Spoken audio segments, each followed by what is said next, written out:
I'm uses HDMI cable from laptop to TV. Let's go make VHS opening to K-12 from 1989 by Wendy's and Taco Bell. Real not fake. 50 minutes later. Yes, I made fake VHS opening.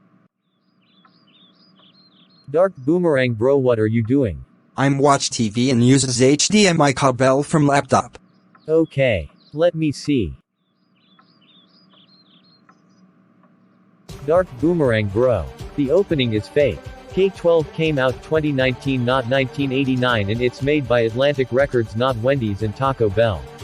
Also Wendy's and Taco Bell, it's not movie studios, it's a restaurants. That's it, you are grounded for life. Go to bed right now and I'm closing fake VHS opening this laptop. Wow.